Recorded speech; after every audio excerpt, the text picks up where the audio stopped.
Yo, shout out to you guys for making it all the way to the end of the night. Big round of applause to Diane and the Spoken Word Rwanda team. I'm gonna do. Wow. I'm gonna do a poem. There was no theme for tonight, so when I got here, I decided to challenge myself to write a new poem every month, and this is the poem that I wrote for this month. And I want to apologize to everyone on this table. If you appear in this poem, just don't fight me after. This poem is a poem about poems and people. Not all poems make it. Some poems are stillborn. Some poems are never born. Some poems are born still. Some poems are born still. Some poems find themselves written, breathing, and alive. Sometimes poems become mirrors. They reflect our thoughts and feelings. Some poems are avatars, not like the movie. Literal expressions of who we are. I drew an avatar once in high school. All the cool kids were Indian and had curly hair, so my avatar had curly hair too. But that was not me. That was before I grew to love my coarse, hard Tumbuka hair. Before I discovered my voice and poetry. Some poems are masks. Again, not like the movie. The masks we hide behind when we need to tell our truths or tell our lies or roast the ones we love. Some poems are hymns. They take us to church. Some poems are prayers. They let us talk to God. Other poems are played so players like Dr. Korney can learn to be faithful. Other poems are cut short because they play with our faith. They are divine like Divine. Other poems are named faith. The word poems in this poem can be replaced with the word people.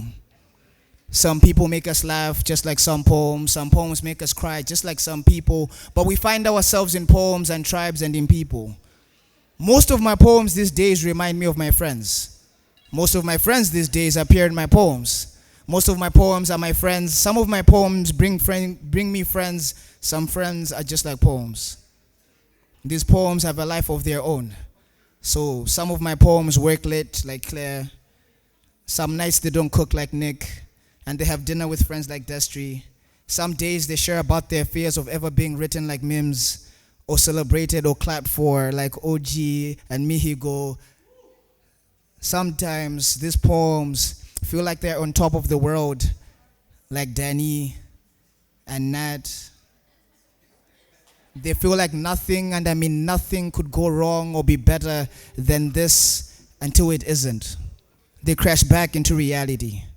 Some poems peaked in high school, like Chris and Christine. And so now they only talk about their former glory days. Some poems peaked past their youth like Belize and saw a future where they could be more than just cool. They matured and became whole. They went about being smart about what they said. These poems stayed. Some poems found themselves upgraded to journal entries. Weird musings about the day and life and the crush who isn't smart enough to know that they are crushing on them like Julia. Some poems crashed into us like waves. After being pulled by the moon, they beat into our rock-solid hearts until our hearts melted like sand. And then we bottled up our emotions and watched the sand fall from the hourglass, letting them drop, and opportunity and time drop and escape us, like the time we wish we told our best friend that we actually love them. What a missed opportunity. Or the time we wish we texted our father to check in on how he was doing, or the opportunity we missed to compliment our friend Sammy about the wonderful work that he is doing. It's not the words we said that we regret the most, but everything else in between. The things that weren't said or felt or allowed to hurt us. And so some poems are just that. They are therapy, recollections, cringe-worthy memories of past mistakes and scenes, and the scenes in our life movie that needed a few more takes, because what is a life without a few mistakes? A life without friends, a life without poems, a life without people, an empty void, a last Thursday of the month without open mic poetry. And so some poems are conversations.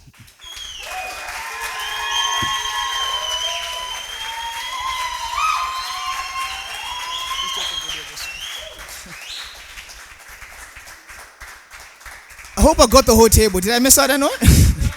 We got everyone? All right, cool. All right, Sammy So spent 7 years writing poetry, and like a lot of it was like cringeworthy, like romantic stuff, and I told myself I would stop writing like romantic poetry. But Samuel was like, you need to do like a love poem. I was like, alright, cool, but this is not necessarily a love poem, and like because there are less like strangers in the room because people left, I can tell you who this poem is about. This poem is about this poem is about one girl that got away, and like she won't let me give her babies until like I buy a 42 carat princess cut diamond ring. It's very specific. I wouldn't know. Me and Desmond would not know. This poem is called What If. Do you ever sit and watch the sunset while drinking your chai tea and wonder what life would have been like if you were bold enough to accept me, and I, not scared of repeating past mistakes, and crazy enough to get over my ex, and you willing to grow old with me, and I willing to accept that I would always be second to your first love, and I learning not to take that personally even though personal it is?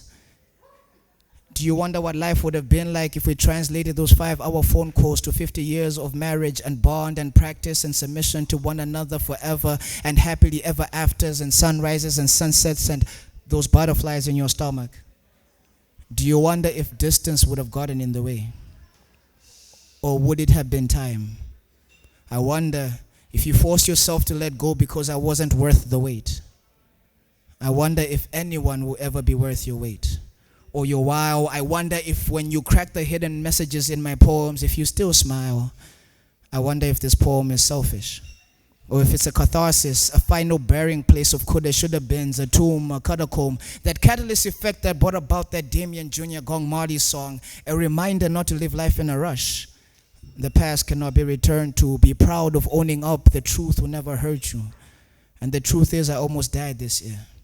Death and flying will give you perspective that you haven't seen before. They remind you that time is fleeting and that the earth is not our home. And so you should not be stuck in the past when the present is a gift. And so I stop wondering and start to hope that your present is everything and more, and that you are just as whole without me as you would have been with me, and that everything happens for a good reason, and that it will be okay.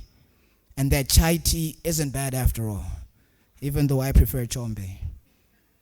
And that maybe we were a heartbreak waiting to happen, and that's okay. And that it's okay that we will never know, but what if? Thank you.